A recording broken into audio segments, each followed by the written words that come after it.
Hello and welcome to episode 43 of GameSpot After Dark, GameSpot's official video game podcast. I'm your host, Jake Decker, and joining me this week is Callie Plaguey. Hello.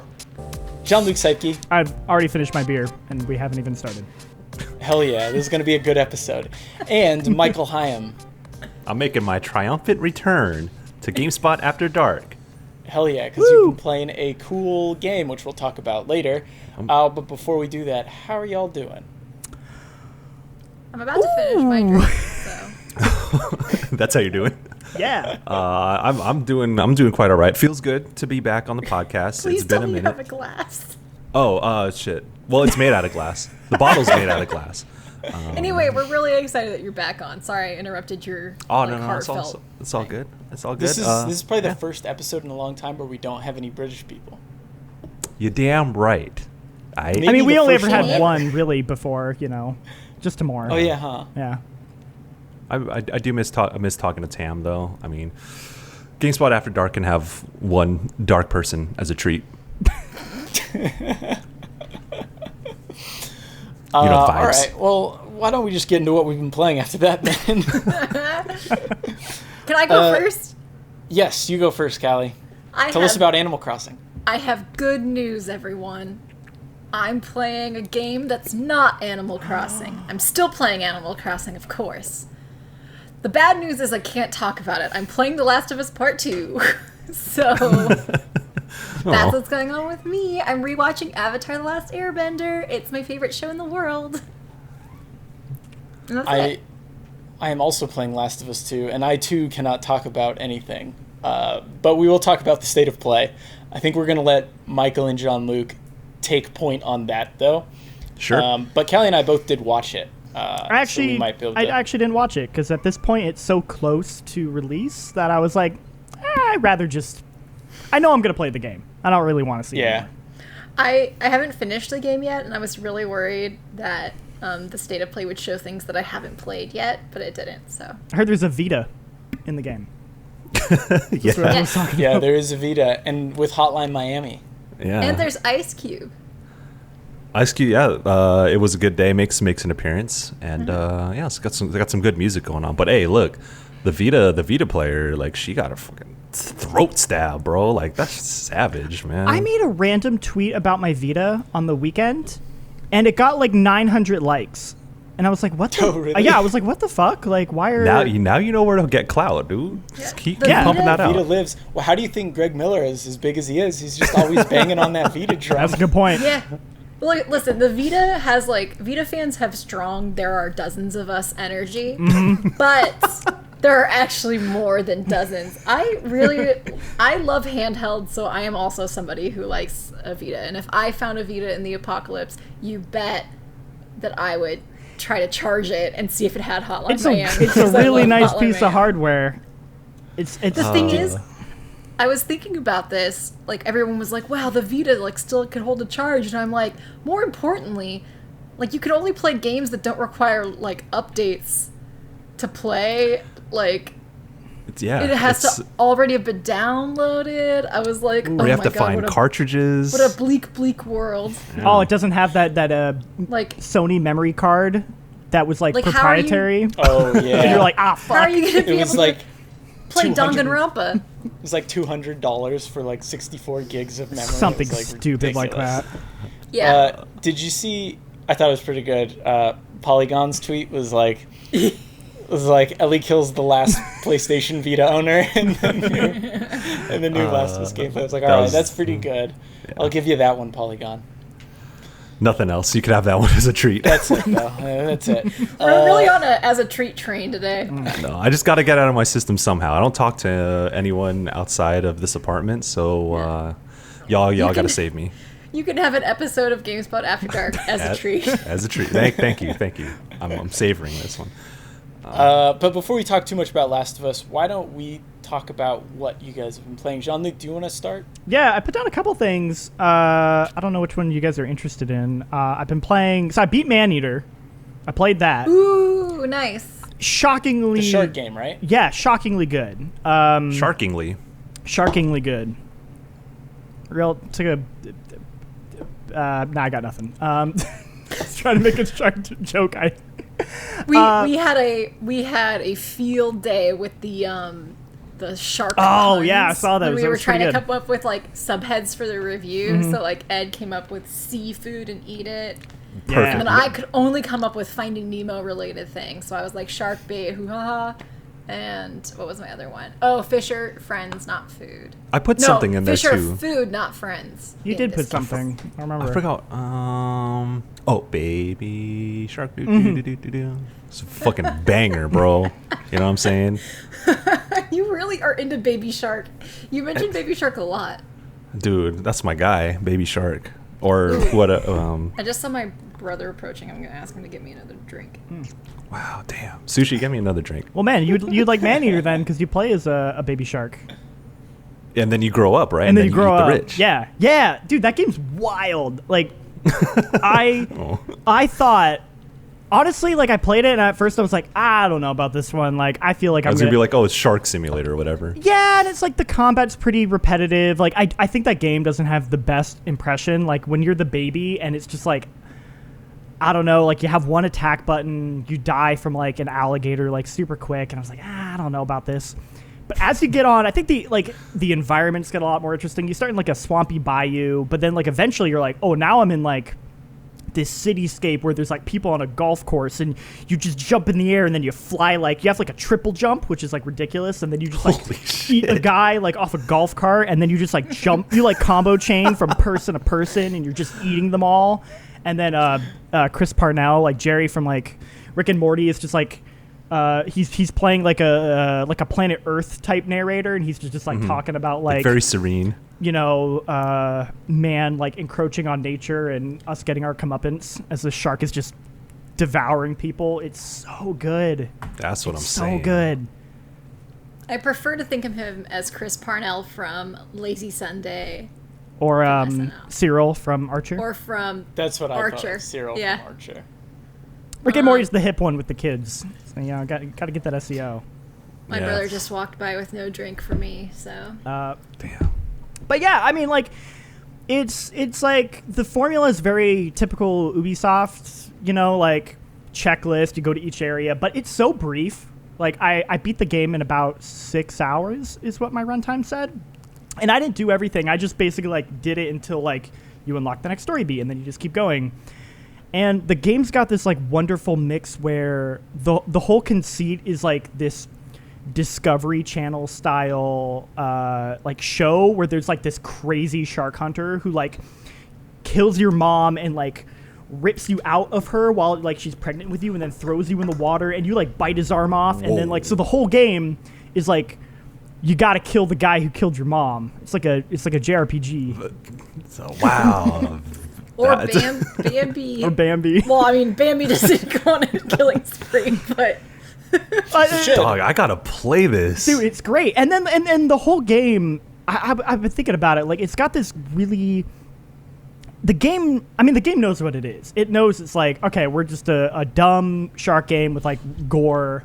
And like that's all we are, but at the same time, like it commentates on how it knows that. So like it has these weird moments where it's like, I'm literally eating the rich, and like Chris Parnell will make all these commentaries about how like, yeah, you're like a killer man-eating shark, but like man is the real monster because there's like toxic like runoff in the water that probably like made you as like vicious as you are, and like it knows that it can't actually say anything meaningful, but also says that in the game where it's like okay, you know, man's like overindulgence in society is what's causing this like, you know, current climate crisis we're in. But, you know, like, whatever, you're just eating people, and that's fun too. Like, that's kind of the vibe the game goes for, and I'm like, okay, I'm here for that. Like, that's great. They fucked up the water, so you fucked them up. Yeah, it's in like, return. It's really cathartic. Like, if you just imagine, like, it's so fucked up, but I don't know. You just, like, think about all the people, like, the rich people that you hate, and you're like, yeah, I'm eating them. This is great. That's what I'm saying. Listen, when I make it up to the next tax bracket, don't come after me, bro. I'm good. It's And then you toned things down a little bit with Saints Row the Third. yeah, and then I went to a more tame game with Saints Row. Been playing that remaster. It looks impressive. I got mixed feelings on it. It's weird. Oh, really? It's so it does look initially impressive. I think like the changes to the lighting and like when you're driving around the city, you're like, oh, this looks great. I don't like the faces. Like I feel like they messed up where they redid everyone's character models and they like technically look better still. Excuse me. They technically look better still. But something about when they're moving, like their mouth movements are very stiff and they're not expressive. Oh. And I'm playing it with Georgia, who's never played it before, and we're like the writing is honestly still very sharp. Like it's juvenile, but I think like the best writing is because it's more playing off of like the personalities of the different characters and how ridiculous they are, and I think that stuff holds up super well. But I feel like the cutscenes honestly get hindered by like the weird changes Uncanny to like, Valley. Yeah, it's like the character models look better, but then the lip sync is like worse and stiff, so it feels like some of the line delivery doesn't hit the same way.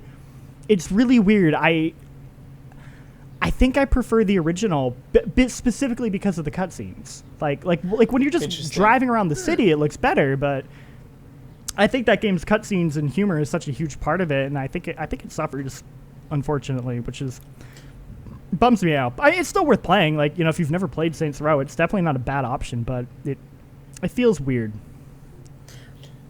What about, like, is the Kanye West sequence? Is that... Oh, it still hits. Does that still hit? Oh, it still hits so good. Oh, dude. The soundtrack in that game, awesome. Fantastic. They have... Okay, so... you know the character Zemos, who's like the auto-tune character? He just talks entirely in auto-tune? Yeah. That is funnier now than it was back in 2011. Because in 2011, that was like, okay, auto-tune, like that's the current thing. Now you're like, that's so dated that it's funnier now. Like it's way funnier. So I think like shit like that, shit like jumping out of the helicopter to power. I mean, the whole... I think the music in that game, like all the stuff on the radio, is like really good. But yeah, I am amazed that we haven't seen a Saints Row 5. I think they announced one, right? Like kind of quietly announced one a while back. Did but they? Like, I that's what I heard somewhere, or maybe they were just like job openings or something like that like hinted at a Saints Row 5. But I always thought those games sold pretty well, and I mean, they like obviously they didn't like blow people's socks off. But I feel like I had fun playing all of them. I don't think I played 4. People love 3. 3 was like a huge breakout hit. Was it? 3 was great. 2 is my favorite though, but it's busted on PC. That's the one that needed. No, 2 like needs a remaster, like legitimately for sure. Was it 3 or 4 where they sent games journalists like the purple dildos? That's 3. Oh, That was I thought 3, it was right? What there was also, was it Saints Row where they sent brass knuckles, or was that something way before? There was I a totally- game. There's something. Yeah. I lose track of the like wacky PR, the wacky PR stuff for games, but the Saints Row, I remember because I was working at IGN like close to the release of Saints Row 3. Not like super close, but like I remember it was a thing. It was like we finally got rid of the dildos. Okay, so Jake, the official Saints Row Twitter on April 6th said a new Saints Row game is in development from Volition. So Okay. they are Okay, working cool. on one apparently. Because like they've been kind of quiet. Volition has been kind of quiet this generation, right? Like, Nah, I man, feel like they made that great well, game. other than Agents Was it of Mayhem, Agents of Mayhem, yeah. is the only one that comes to mind, which was bad. And Officially a Saints Row in the Saints Row canon. yeah, it was pretty disappointing because it was just like, this isn't really.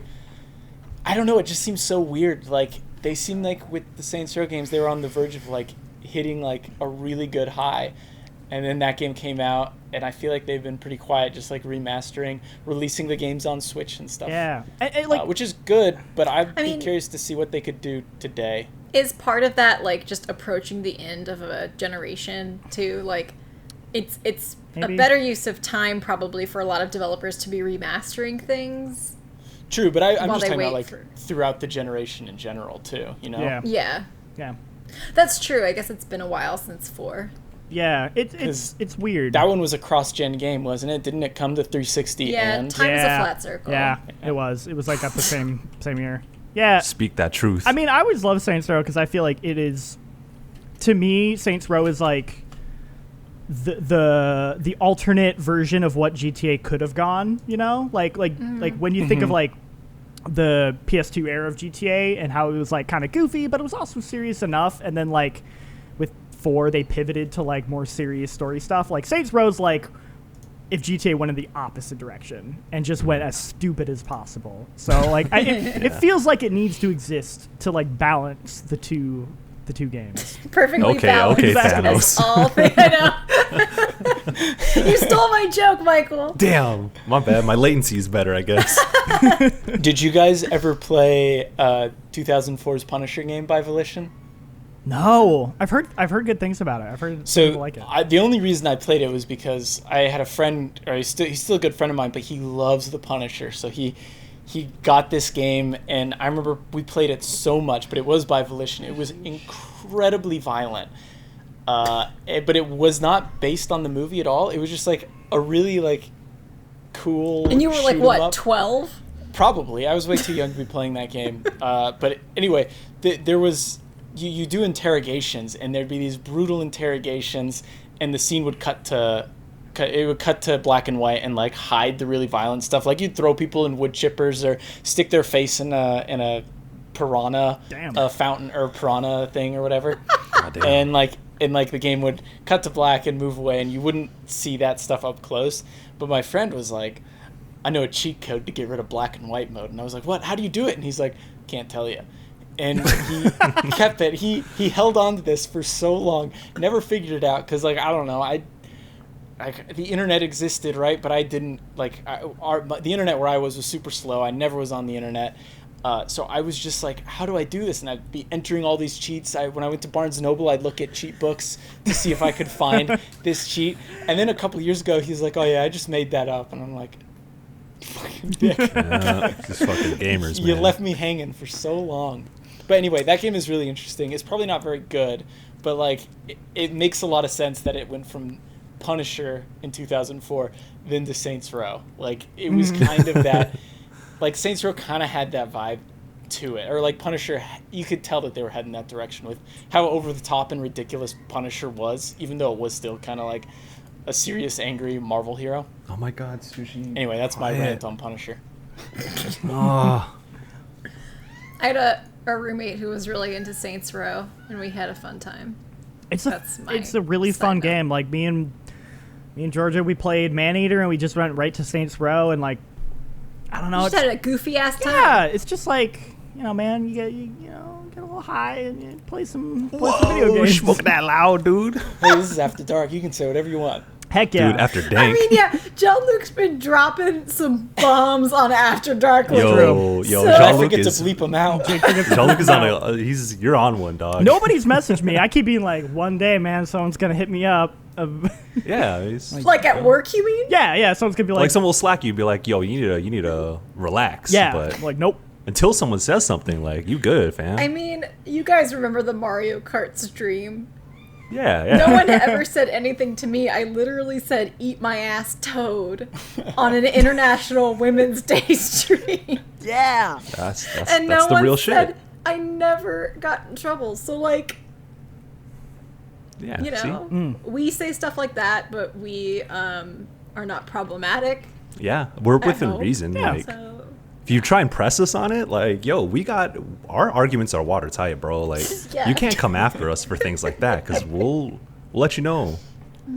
Just about that like life. Saints Row. Yeah. perfect first circle, full circle.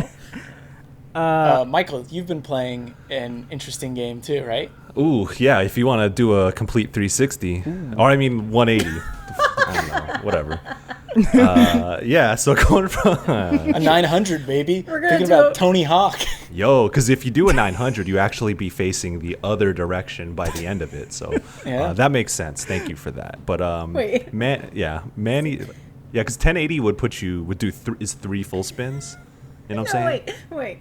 Yeah, Let's- because 700 is, or what do you- 720 is 2 spins, and then a 900 is another. 2.5, yeah. Yeah, cool math. Yeah.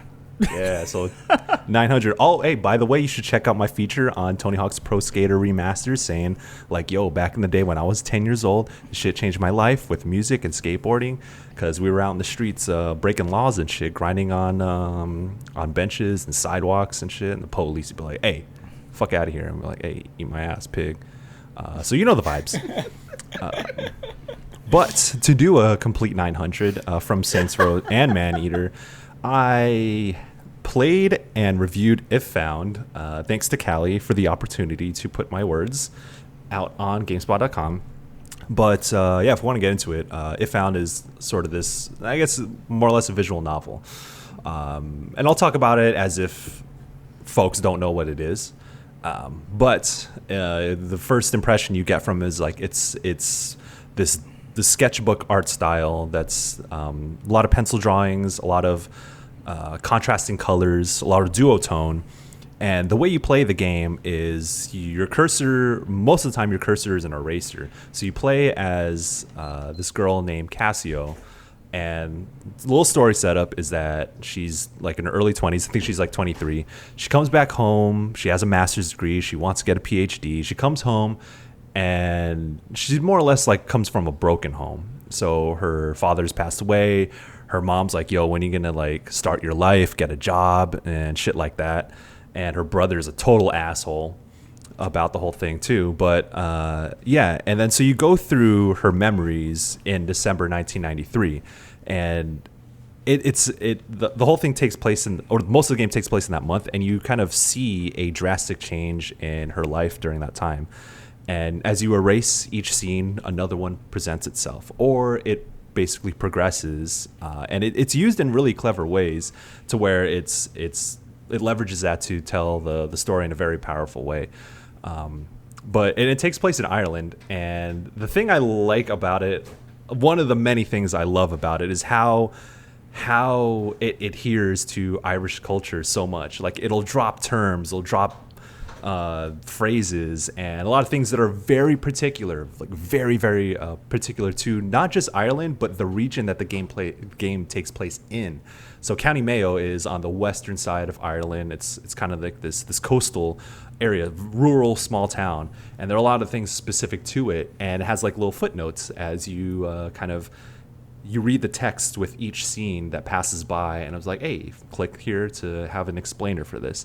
And it's it in a way I feel like the game is telling us, like, let us bring you into our culture and let us explain it so you can be a part of this too. It's a really nice feature. But as the game progresses, Cassio's like, you go through all of her troubles and introspections and all of her thoughts and feelings.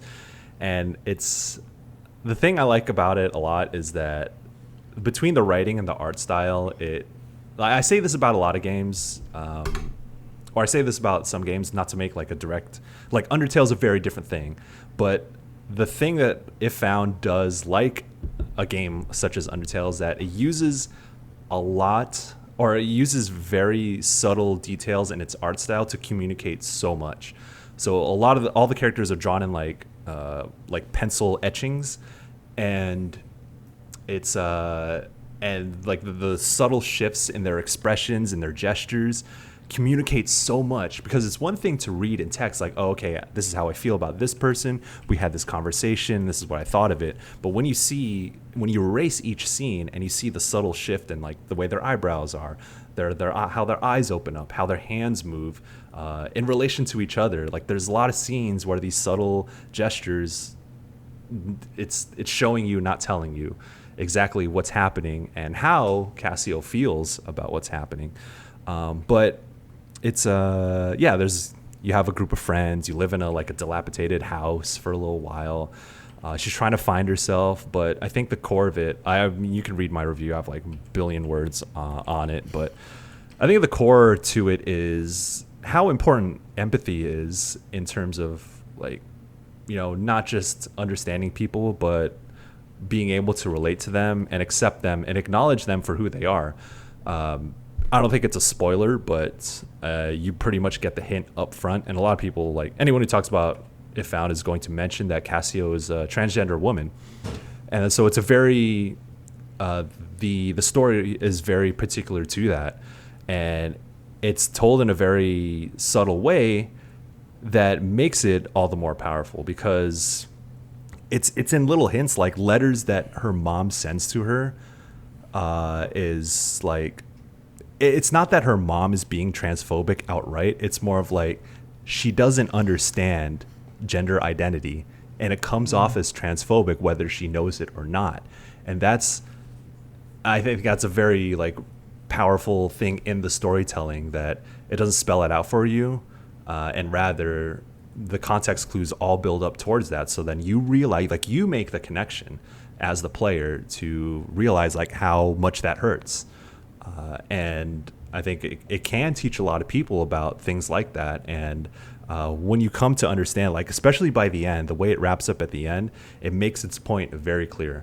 And like I keep saying, like, it's very powerful in that way. And yeah, the scenes are like I love the art style so much because of. Reminds me so much of We Know the Devil. Yes, absolutely. I was trying to put my finger on it, and I just put it together. Sorry to cut you off, Michael. No, like, it's all good. It's all good. I was trying to find out if it was the same artist. I was literally right now looking that up, because I've been thinking about that, because I love that game, and I was like, the art reminds me so much of that game.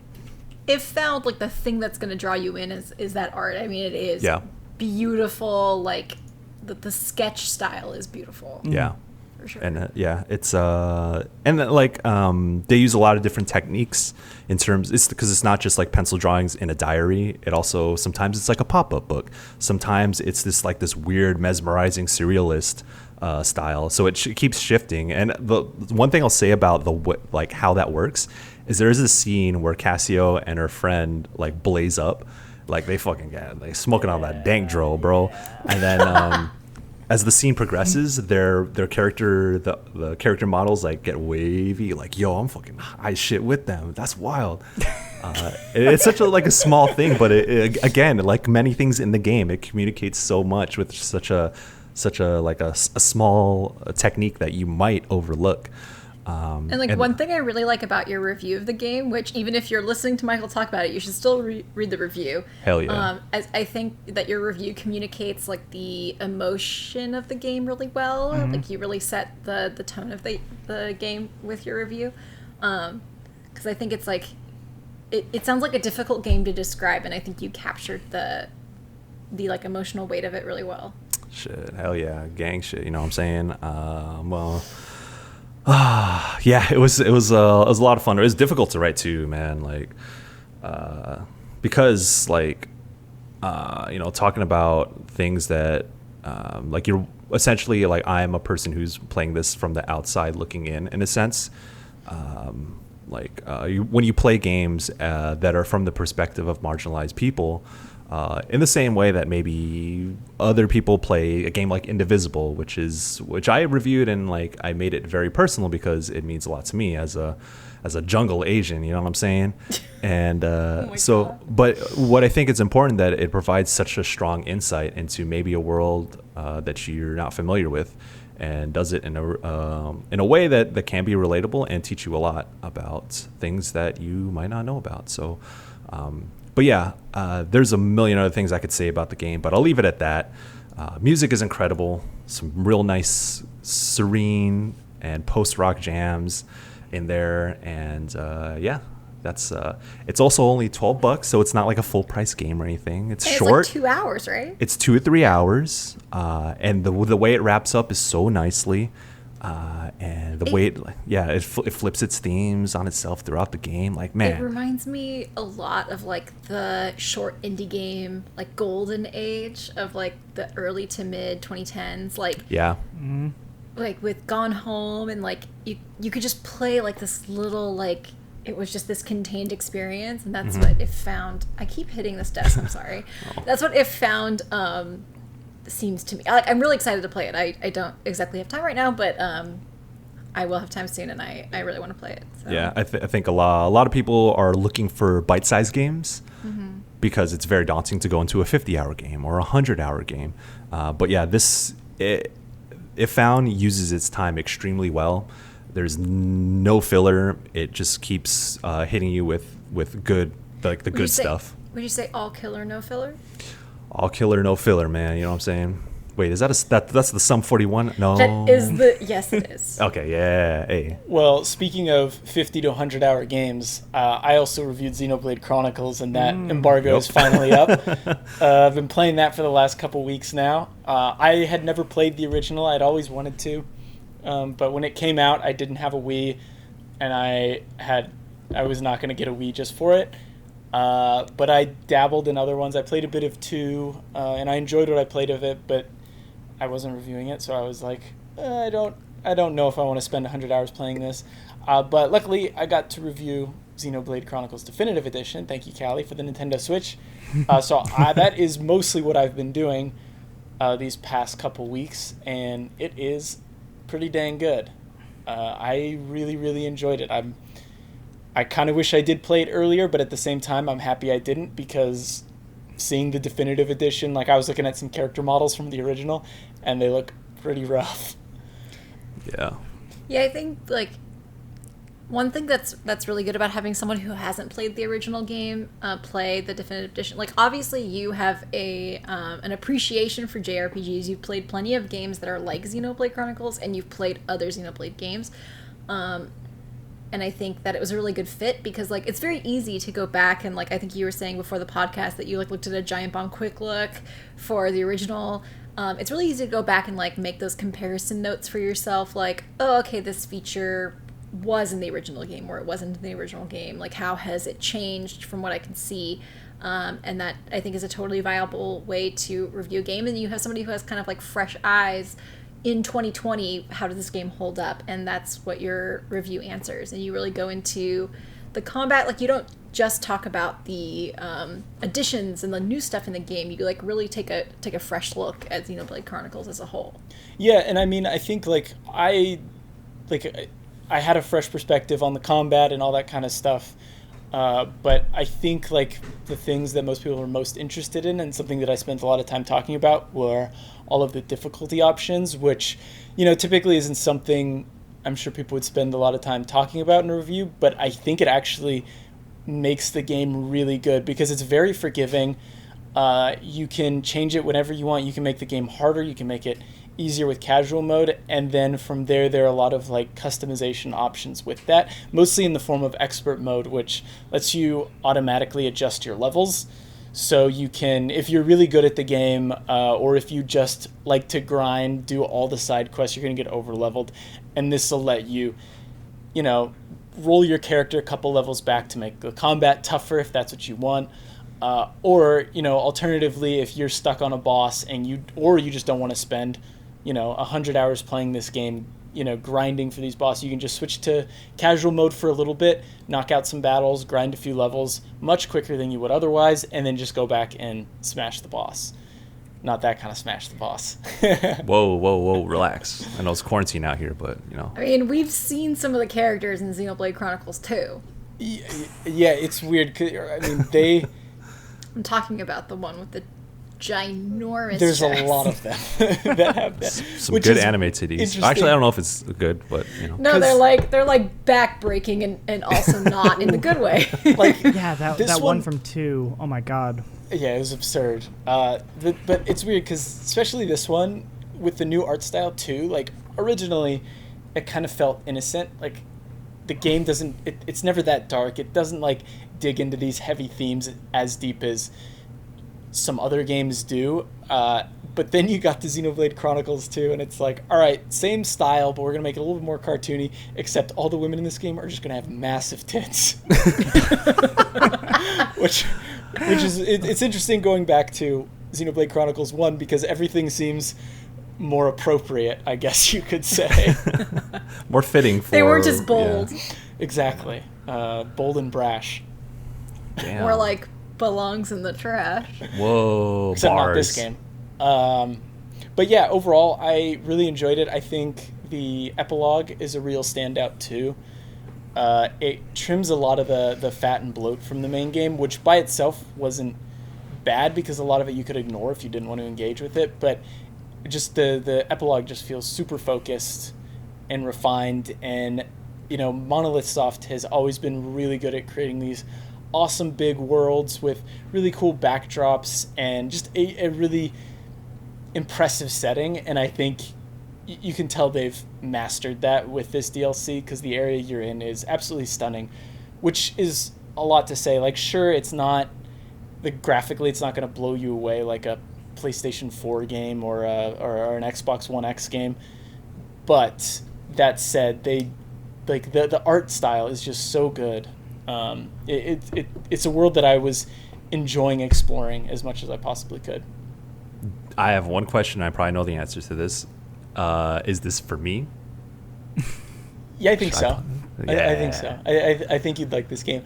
I will say, like, the biggest thing for me, which I didn't really talk about in the review, was that it's kind of interesting playing JRPGs that came out before Persona 5 and Dragon Quest 11, because both those games are like some of the best JRPGs out there, and they improve so many issues with like they get rid of so many issues and what's the word? Tropes. Yeah.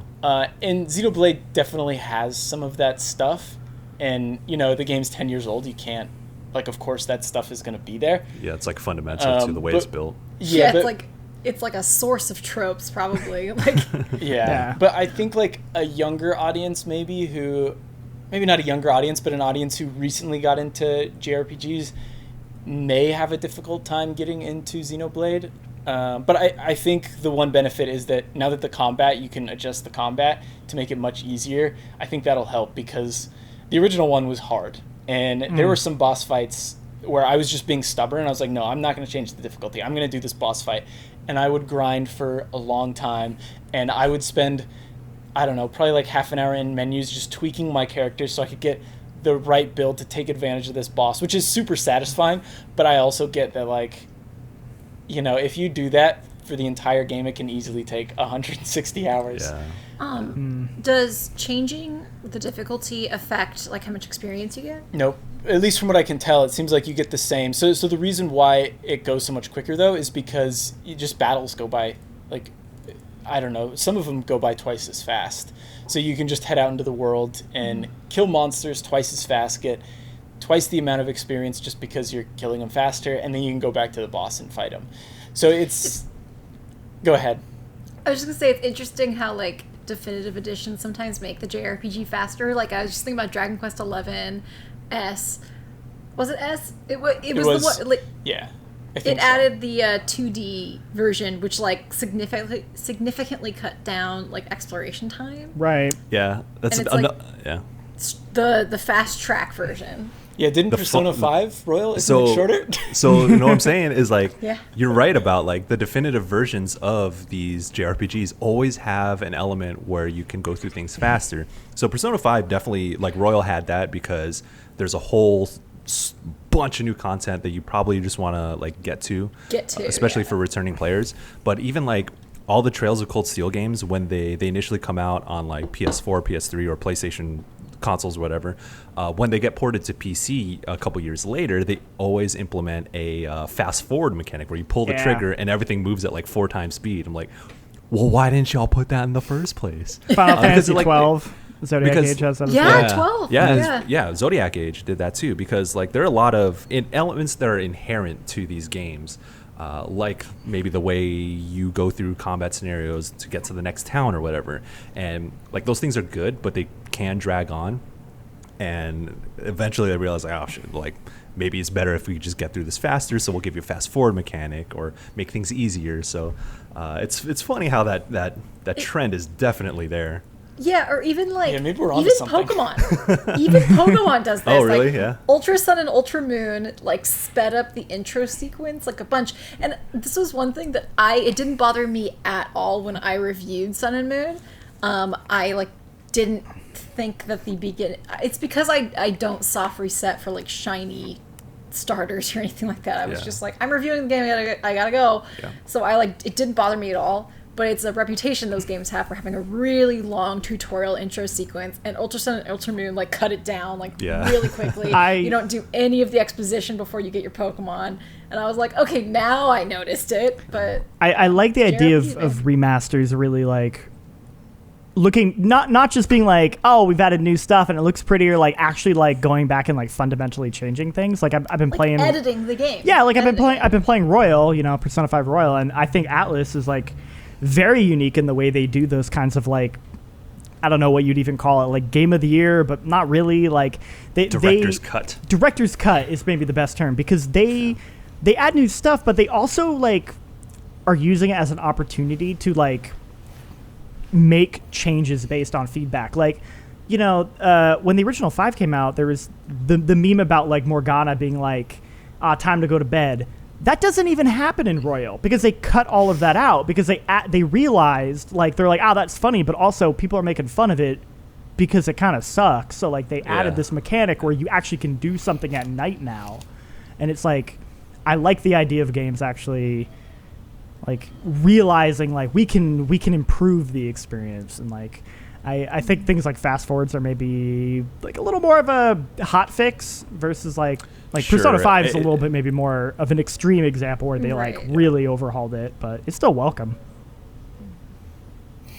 Yeah, well, anyway, do we want to talk about The Last of Us? We kind of already talked about it already. And I know, Jean-Luc, you didn't really get to watch it. I don't know, care. maybe if there's anything you can if you want to. You guys want to add. I don't want to say anything because already I'm connecting dots that I can't. Yeah, Right. I don't wanna say Jake and anything. I really can't say anything. I mean, we'll have the opportunity to talk about The Last of Us a lot more soon. Yeah. So, like, maybe we save it for that. But Yeah, I mean, I don't think I have that much more to add beyond what everyone saw at the State of Play. I mean, like, it's The Last of Us, and it looks like it plays really, really well. Like, really well crafted scenarios with combat and all that. Like all the options and how crafting has evolved and all the different things Ellie can do. Like those things are still impressive. But I mean, at this point, y'all playing the game are gonna have much better insight. And for me, I'm just like, all right, I'm ready to play this. Like I know what this is. This is a known quantity. In terms of like what kind of game I'm getting into. I just want to see the drama and fight those harrowing sequences and all that Clickers. stuff. So. Man, I don't know if I'm ready because I'm motherfuckers. Hell no. I think the one thing that like I can say is I think like I would have said this anyway.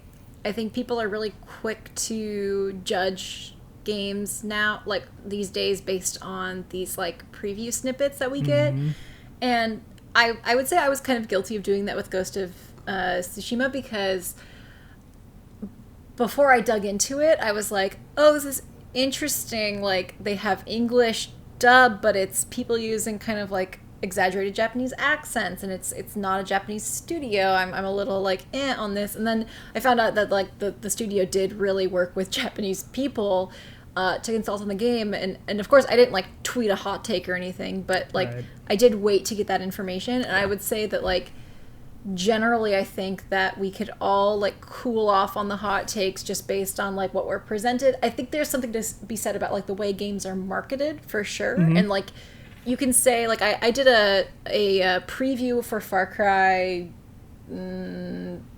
what number was it?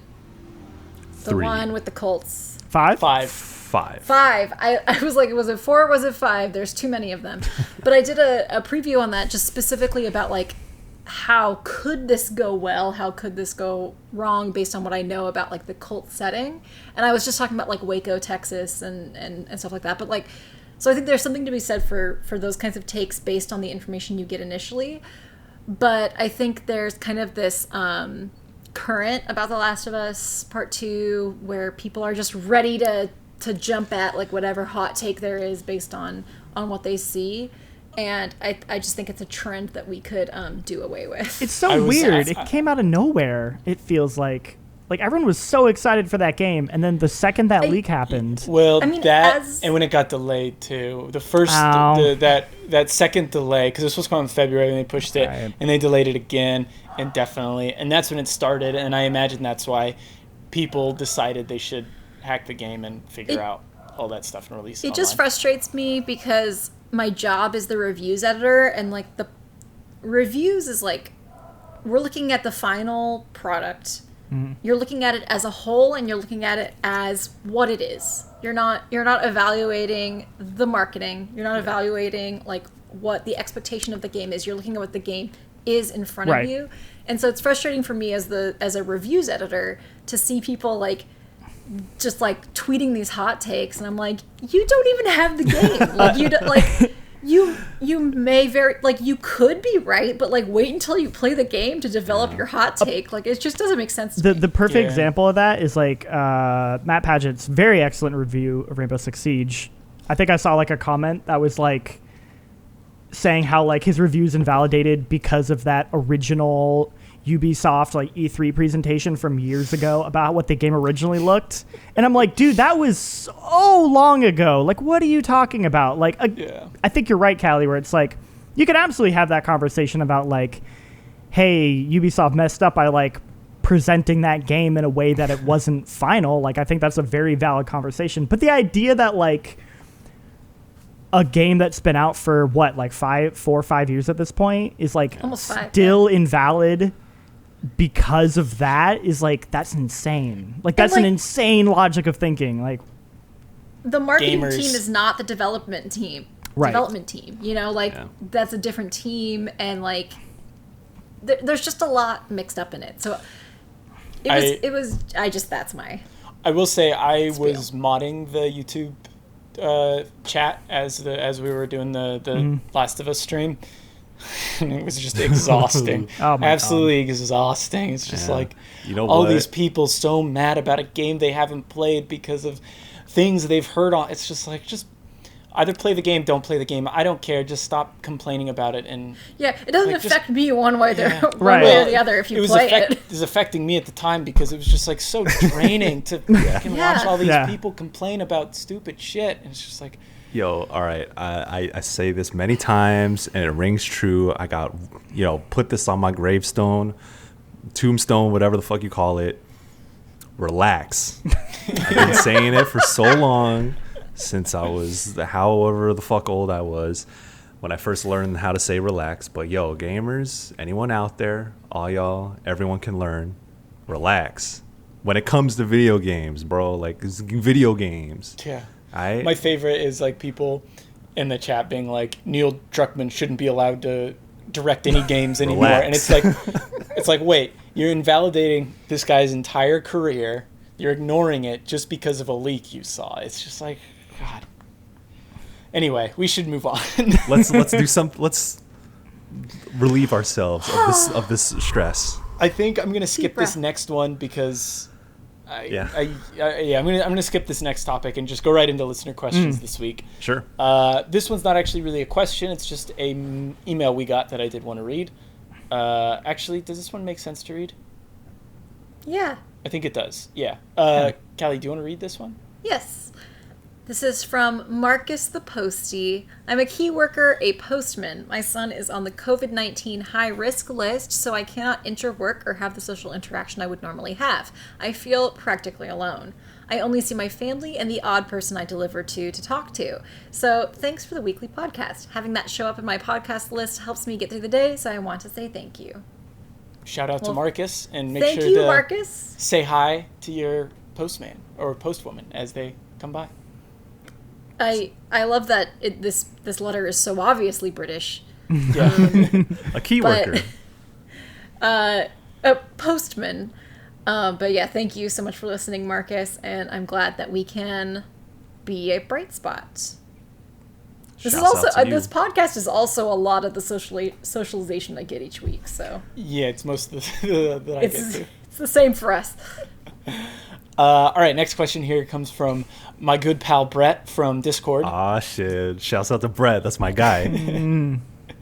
What's the one game that would get you to get... Oh my god, I can't read. I can never read. I feel like I've been doing well too. It's because I always like set myself up to get the short questions.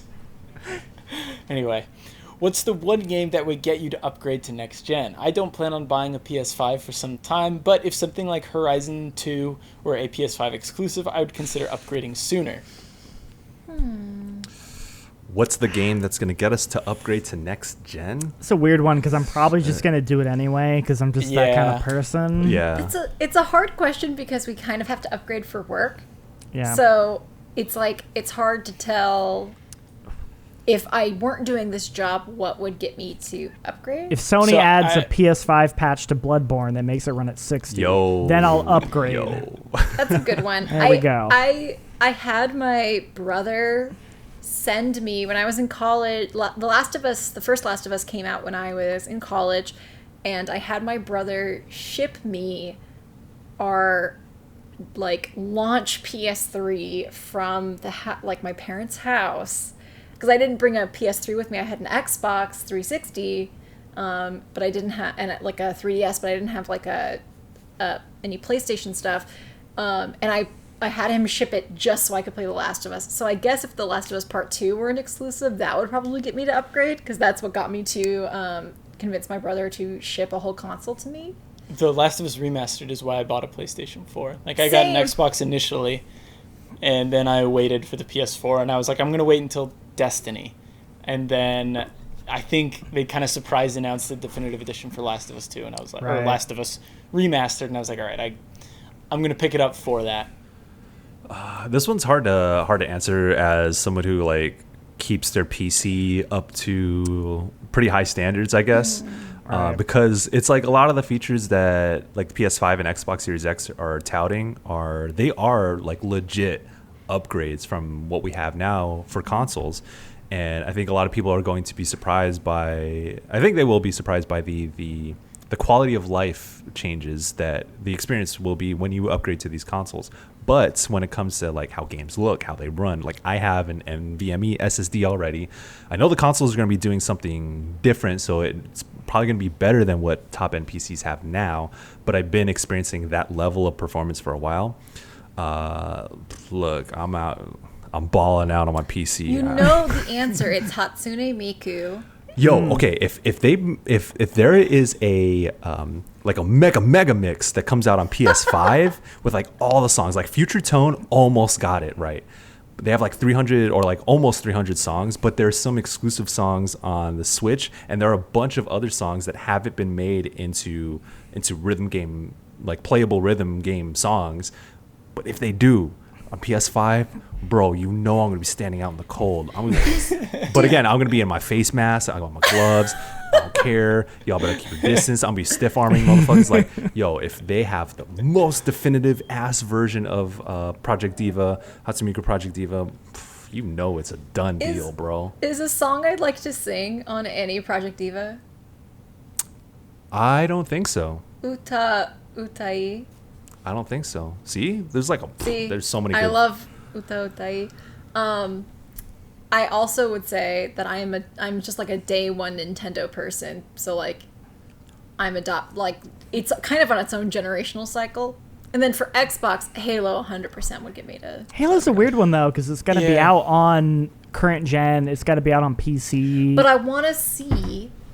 Best it that's can true. Be. You know, that's it true. like in its full beauty. Yeah. I've been thinking about that too. I think like Halo Infinite, like it is on Xbox One X, and Xbox One X is a fine console, but like I would say if I am planning on upgrading my PC for Cyberpunk, but if I wasn't, or if for some reason I end up don't, like, you know, they're gonna have that Series X patch. Like, I want to see how beautiful that game could look, you know.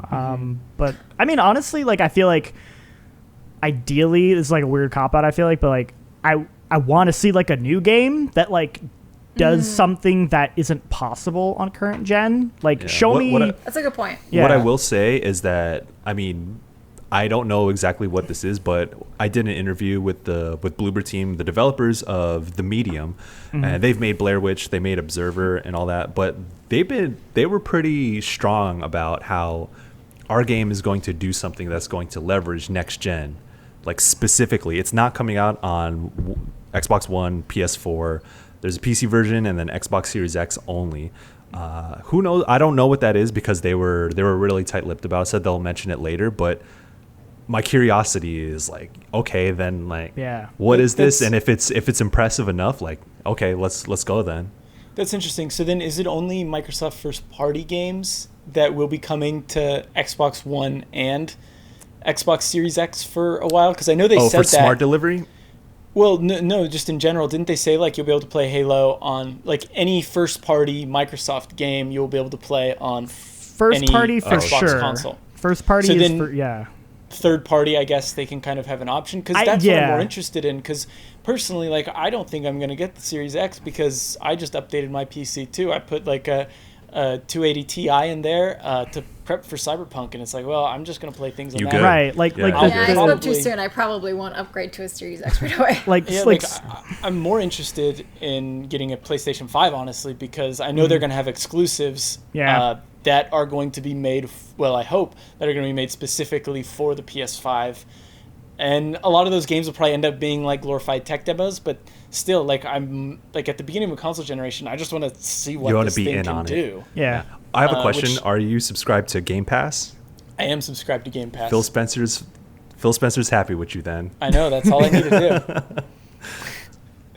Game Pass Ultimate, too. Ooh, me too. Yeah. Wow, real gamers over I here. know. Yeah, balling out. Next question. Jean-Luc, do you want to read this one? Yeah. Do you have a favorite video game controller or peripheral? Mine is the Hitbox arcade stick because I play a lot of fighting games and it's very easy to travel with. And that is from Foggy Bear on the Discord. I'm gonna guess it's Foggy Bear, Foggy Bear. like Yogi Bear. That makes more sense. Also, I should have pointed out... Be Foggy before we- Bear, like, you know.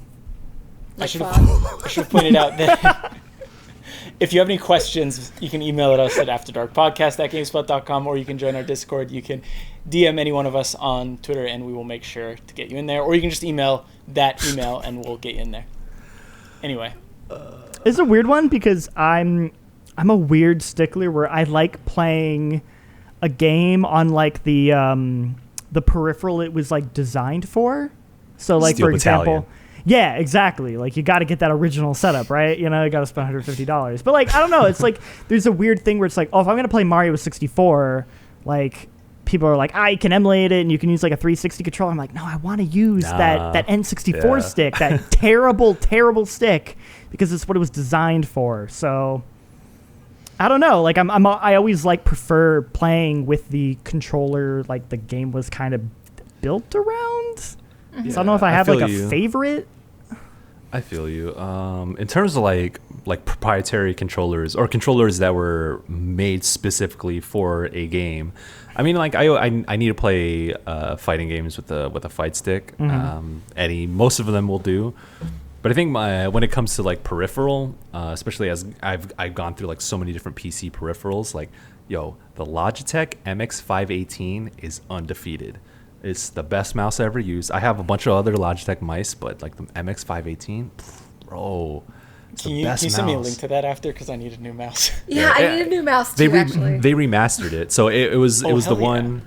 It was the Does one. it cut down grinding times? Does it make it faster? The mouse skates on the bottom are better than they were back in the day. But that game, that mouse came out like 2003. Still the best design, I think. But Logitech peripherals, they got it right for me. But other than that, like I'll use a 360 controller, use a Xbox One controller, use a PS4 controller. It's all good to me. I really Yeah. want one of the Elite controllers for Xbox because those are nice. I've messed around with them and I'm like, man, these are great. But then I never like can pull the trigger when I'm gonna buy it. yeah, this is why you have gamer parents. Because my dad got me an Xbox Elite controller as a present, and so that's how I got mine. Yeah, it's like one of those things you won't buy yourself, but if Yeah. someone gave it to you, you're like, hell yeah. But my dad was like, live in luxury, like have this. So I really do love that controller. It is nice. It is. It's facts. But generally, I mean, I like I don't really have a super big preference, I guess. I played Undertale with a trackpad. I'll do whatever I gotta do. That's not bad when you're trying to like evade attacks. I could see that working better. I beat Genocide with a trackpad. So Damn. Put that on that's a box quote right there. I know that's in my resume. I've defeated Genocide with a trackpad. Damn, shouts out to you. I just thought of something right now. Shit. Damn. Oh, your camera did a weird dramatic zoom too. Oh yeah, it's like it does this warbly effect. Well, I was just say Guitar Hero. I mean, obviously. Oh yeah. Oh yeah. Yeah. Like the way it emulates guitar playing is, and Rocksmith, like that shit's tight. So good. Oh, that was the other thing too. Like I always thought the Rock Band guitars, especially like after the first wave, felt so much better than the Guitar Hero guitars. Like they Yeah. just felt so much sturdier. And I remember playing with the Rock Band guitar and then going back to like my Guitar Hero guitar, like the tiny little like plastic one, and I was like, yeah, it's just not the same. Yeah. That's funny because Georgia, my girlfriend, is the exact opposite. She's been playing like Guitar Hero. We went to Rock Band. She's like, I hate this controller. It's terrible. See, I feel like if you're actually good at Guitar Hero, I could see why you may not want to go back to the other ones, because I remember they made like a bunch of weird changes with like, I guess like the frets were kind of sticky. Yeah, and, like, they don't jet were, like, out as kinda much. Soft, they didn't click. I always had an issue reaching the orange one Oh, because yeah. my hands weren't big enough for a really long time. So that's Aw. another thing. Okay, well, let's move on to the last question. Michael, do you want to read this one? It's a long one. Sure. but Yeah. We got Persona, SMT. Oh my god. There's Ooh, the damn, Vita. Damn. Ooh, damn. All right. And the what we are addressed as in this email is just top chef's kiss. That's Yeah. why I didn't read it, because I'd like to wait until we actually get on it to read. But I saw that intro and I was like, yeah, we gotta. All right. Here it is. Let me try my best. I can't read. I haven't read in a very long time. Greetings after Dark Nights. KN Nights. Dark Knight, like the movie. Yeah. Maybe this is too much of an inside baseball question, but I was wondering why it seems like Atlus's two large series seem to play for different teams. Persona and its spin-offs predominantly show up on Sony products, and Shin Megami Tensei, SMT, has been appearing largely on Nintendo handhelds. It isn't a handheld versus console scenario. When the Vita, PSP, Persona games were coming out, there were SMT games released within the same time frame. I know there are exceptions to the rule with the Persona Q series and Scramble coming to Nintendo consoles, but these seemed more like aberrations or distortions. I see you. The closest thing that I can figure out is that it may have to do with Atlus's publishing deal with Sega. But I'm not sure why Sega would be averse to Nintendo money unless Sony is just backing up enough dump trucks. Ooh, back it up like a dump truck. Backing up Sony's backing up dump trucks. Sony they? got dumps like a truck. Oh my god. Persona fans like what? Of cash to keep the main Persona series exclusive. The root of this comes down to figuring out why often rumored Persona 5 Switch port has never materialized, and general curiosity once I had done some reading on the games. If you want a more fun question, what creatures from the series would manifest as your personas? Wrong answers only, or right ones, whatever's funniest. Mara. Thanks, Andrew. Oh my god, okay. Just in case y'all don't know, Mara's a big ass penis. on like a chariot with a wheel. Yeah, a green slimy dick. Yeah, are we all that one? Let's all be that one. Yo, hey. Dude, wow, like this is straight up, all the demons in Shin Megami Tensei would make excellent tattoos. Like absolutely. yeah, including Mara. Including Mara. Shit. Like, dude, like Yakuza back tattoo, but it's Yeah, fucking fat ass giant- dick. You know what I'm saying? Anyway, I don't know the answer to this question. I mean, I would don't really assume it's either. a contract thing. Most of us can only speculate because there's no public statements or records I want as to be to careful. why I this don't want to distinction's made. assume too much. Yeah. So I mean, it's kind of like patterns that we notice, I guess.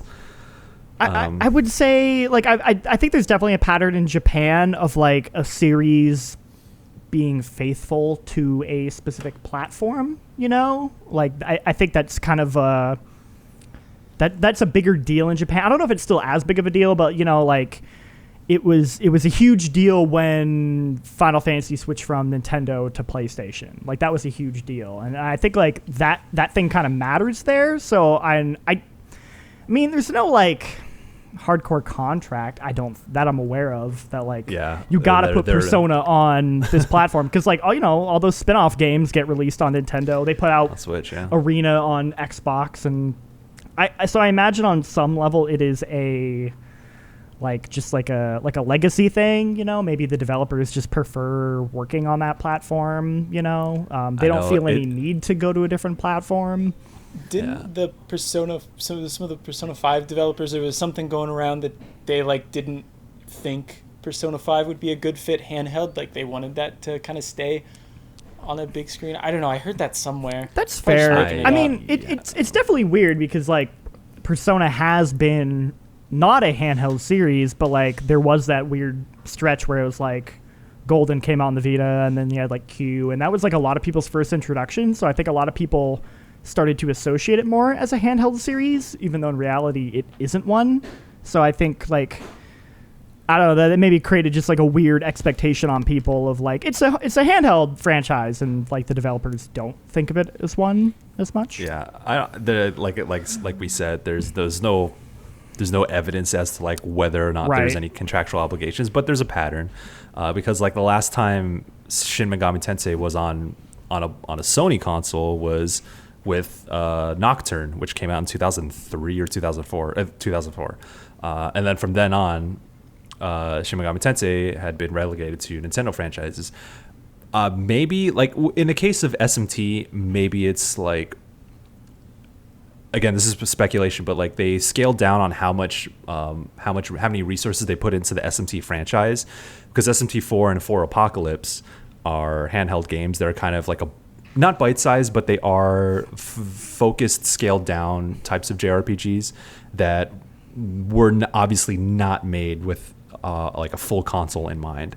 So they thrive on the 3DS in that regard because they are also very true to the original SMT kind of style of game. And so it's like if they brought it to a major console, it wouldn't like translate as well. Having that in like a 3DS form, they could stay true to what SMT had always been without having the burden of having to evolve the franchise in some sort of big way.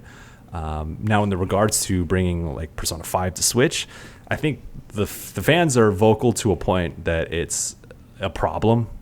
But if there's one thing to take away is that there is a strong desire for it on Nintendo Switch. I don't know if there's a technical reason or if, again, it's like some kind of contractual reason, but I still don't necessarily understand why P5 wouldn't come to Switch. But also maybe a resource thing again.